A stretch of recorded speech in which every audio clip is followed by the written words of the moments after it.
I love people who speak truth to power. I love people who don't give up when everyone else wants them to, because those are the people that actually make some change. 3 people from Western Sydney who are doing that, who know that the local communities want to embrace the refugees that came to the country as a result of the acts of ISIS, not the brides of the bastards that actually did what they did in Syria not that long ago. Dai Lee leads the pack, the federal member, of course, for Fowler, the KK killer, God love her. She joins us right now, and 2 blokes who are very passionate about this as well. Ned Manoon is the Liverpool Mayor, and Steve Christou, who is on Cumberland City Council. Gentlemen, lady, lovely to see you. Dai, I want to play one thing to you because the audience knows everything about this. They know all the ups, they know all the downs. They've followed it all the way about the reality of this. Claire O'Neill, Home Affairs Minister, ABC yesterday, pretending that she's consulting with the community. Have a look at this. On this, I am asking about the concerns in the communities, which are legitimate. Why are you going to meet with them? Why haven't you met with them? Yeah, so I've talked to the members of parliament who have raised those concerns, and if there are other members of parliament that I haven't spoken to, you can talk to the mayors and the community leaders. So the person who has been most vocal on this is Dai Lee. I'm organising a detailed briefing from my department about the arrangements that have been made. Why don't you go to Western Sydney, though, Minister, and talk to the Yazidi and Assyrian leaders and say, look, here's why we're doing what we're doing. And here's the monitoring that's in place. Why don't you do that? So what I've spoken to the members of parliament who represent those areas about is just having a discussion about what the most constructive way for me to engage with those communities is. Dai, when was the last time that minister spoke to you personally? Basically, last week while we were in Parliament, there was a short conversation in the House because obviously we wrote to her a few weeks ago. I wrote to her department initially, to the minister at the beginning of October when we heard about the bringing back the brides of those ISIS fighters. We did not hear anything, and then following that, following around the time that the opposition leader Peter Dutton came to see the mayor Frank Carbone and had a meeting with a group of community leaders, I also wrote to the minister at the time. So she saw me last week briefly and said, look, she's trying to organise that. And because last week, as you can imagine, Paul, the industrial relations bill was very controversial, so we were all stuck in the House, and that meeting did not take place. But it is in my diary for when we return the following week for Parliament. So we will be meeting with the minister, and I have written, including 25 or so community organisations who've put their name, but they're requested to be confidential. As you can appreciate, they're very concerned for their safety. Because a lot of their families are still back there in areas that are controlled by ISIS. But they were very passionate and very concerned that those families, the wives, have come back here as well. And we still have no information to this stage where they've resettled, but we know it's somewhere in Western Sydney. So that's and as you know, you've had the Mayor Frank Carbone on your show, and he's also been leading the fight.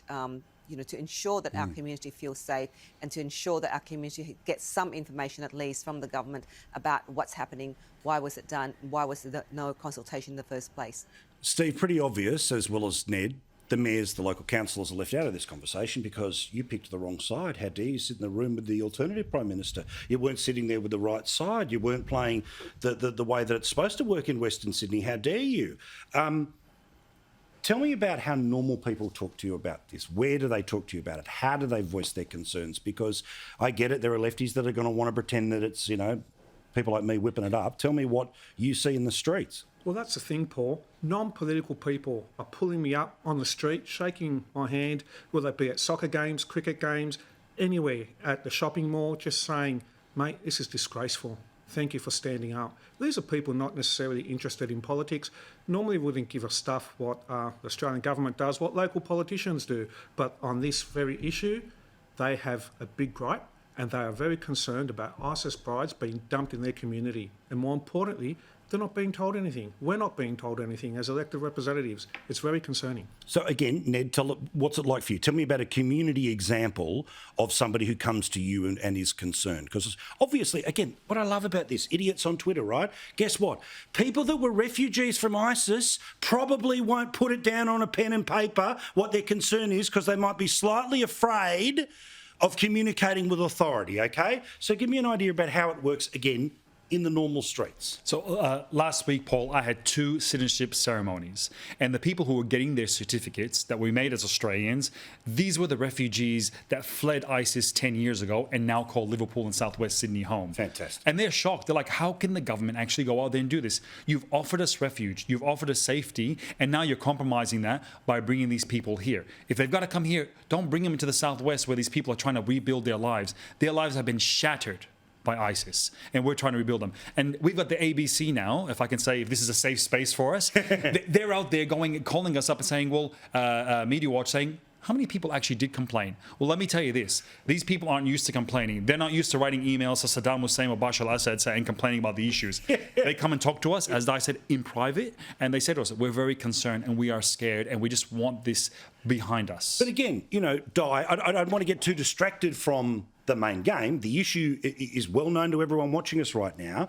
But again, what you're seeing here is the way that it's supposed to work, right? The good, Labor members of Western Sydney, like Tony Burke and like Chris Bowen, just do your bit for the union movement. Then we'll drop you onto Western Sydney, and those people will automatically vote for you. The local councillors, they're all part of the farm system. It's a good little stitch-up job here. Every time we turn around and say we're going to increase immigration by 200,000 or we're going to drop in 50,000 extra refugees, guess where they go? Western Sydney, where again all of the infrastructure mightn't be built, all the rest of it.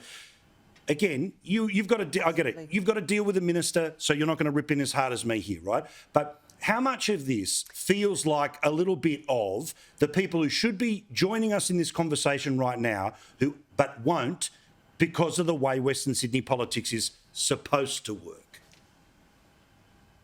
Look, you're right there, Paul. Obviously, our community in Western Sydney and in my area of Fowler, we're a settlement city. We've settled refugees over the past decades constantly, and we are very welcoming.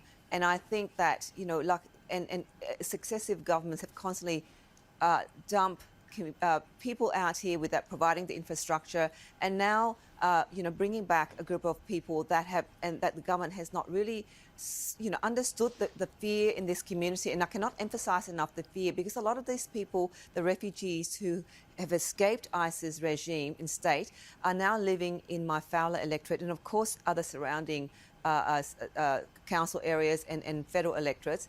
And they've come to tell me that we actually do not understand the fear that hearing that the news of these groups of people being returned here, and not just the refugees who've escaped ISIS states, but also the Australian personnel who fought, yes, against the ISIS state over there. So can you imagine those families as well? So I don't understand why the government did not engage, did not reach out to our communities, and did not reach out to those who fought against ISIS and get some understanding from them to say, this is what we're going to do. Can we bring together and have a dialogue about it and find ways to kind of, obviously, that they need to talk to our community out here and hear the fears that are in our, the lives of these people. All right, Di, we love you as always. Ned, if you could speak to the PM, what would you want to say to him right now? I'll say, come down, have a chat with myself, with Frank Carboni, with all the other people, George Grease from Campbelltown, Steve, and let's actually work this out. It's a complex issue. You've got kids who have been traumatized by this as refugees, but you've also got these kids who have come back, which we need to be mindful of, right? Let's have a plan. Let's work it out. Let's not politicize the matter, and let's look at this as a human thing. But common sense says, please, Prime Minister, use common sense. Putting these people in Western Sydney is not the right place. Put them in your electorate, anywhere else. It's a big country. Yeah, correct. Feel free. Share house in Marrickville. All right, Steve, same question. Arbo, you claim to be a man of the people. Come out to Western Sydney, visit the people, talk to us. Doesn't matter where it is, community forum, in a pub, somewhere, Arbo, but please stop telling us you're doing it in the best national interest of the country, because ASIO did not tell you we've got to bring these ISIS brides back. Just come out, be real, tell us where you're putting them, tell us what security arrangements are in place for the benefit and safety of the Australian people. Yeah, what changed between, January and November? Apart from the government, nothing in this situation. Thank you, lads. Thank you, Di. And again, one thing, absolute, written in the harshest contract possible, is an absolute guarantee that the husbands of these kids, they don't get to come here under family reunion, okay? Not talking about the blokes who left the country, but other people. Absolutely no way. But notice nobody's even asking that question, let alone trying to answer it.